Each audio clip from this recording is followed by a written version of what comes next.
অন্য কেউ লুকিয়ে আপনার গুগল অ্যাকাউন্ট ব্যবহার করছে না তো? যদি ইউপিআই ব্যবহার করেন তাহলে কিন্তু খুব সাবধান।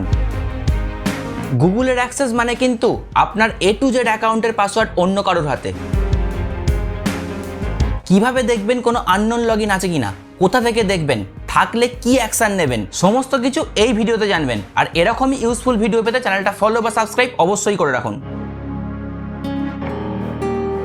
আচ্ছা, আমার অজান্তে কেউ আমার অ্যাকাউন্ট ইউজ করছে কিনা কিভাবে বুঝবো? গুগলে একটা অপশন আছে ইওর ডিভাইস, এখানেই তুমি A to Z সমস্ত কিছু দেখতে পাবে। কোন জায়গা থেকে, কোন ডিভাইস থেকে কখন লগ ইন হয়েছে তোমার অ্যাকাউন্ট। আচ্ছা, আমার পাসওয়ার্ড তো খুবই স্ট্রং, তাহলেও কি আমার অ্যাকাউন্ট হ্যাক হতে পারে?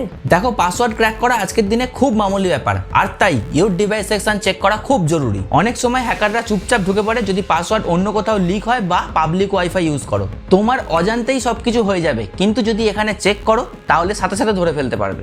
আচ্ছা, এই যে ইওর ডিভাইস, এর কোনো লিমিটেশন আছে? হ্যাঁ আছে, সবসময় এক্সাক্ট প্লেস নাও দেখাতে পারে, সবসময় হ্যাকারই যে করছে এমন নাও হতে পারে, কখনো কখনো নিজের লগ ইনও আনফ্যামিলিয়ার দেখাতে পারে। আর তাই রেগুলার চেক আর অ্যালার্ট অন রাখা খুব জরুরি। আমার অ্যাকাউন্ট অন্য কেউ লগ ইন করে রেখেছে কিনা কোথা থেকে দেখবো? ফোনের যে জিমেল অ্যাপটা আছে সেই জিমেল অ্যাপটা ওপেন করো, এখান থেকে profile picture, manage your Google account, security and sign in, একটু নিচে যাও, এখানে গেলেই দেখতে পাবে ইওর ডিভাইস বলে একটা অপশান আছে, এখানে ম্যানেজ অল ডিভাইস করো, এখানেই সমস্ত কিছু জিনিস দেখতে পাবে। যদি অন্য কেউ আমার অ্যাকাউন্ট লগ ইন করে রাখে তাহলে কি করব? ইওর ডিভাইস সেকশনে যদি অচেনা ডিভাইস দেখো তাহলে সেটা লগ আউট করো, এখান থেকে ডিভাইসের উপর ট্যাপ করো, তারপর এখানে ফিঙ্গারপ্রিন্ট অথবা পাসওয়ার্ড চাইবে তোমার অথরাইজেশনের জন্য, তারপরেই এখানে সাইন আউট অপশন আসবে, এখান থেকে সাইন আউট করে দাও। এরপর এখান থেকে পাসওয়ার্ড সেকশনে যাও, এখানে অবশ্যই কিন্তু তোমার পাসওয়ার্ডটা চেঞ্জ করো। 2 স্টেপ ভেরিফিকেশন অন আছে কিনা দেখো, যদি অন না থাকে তাহলে অবশ্যই অন করো। দেখুন, অ্যাকাউন্ট সেফ সেটা তো আপনি ভাবছেন, এরকম কিন্তু নাও হতে পারে। আর তাই প্রতিদিন একবার করে চেক করে নিশ্চিত হন যে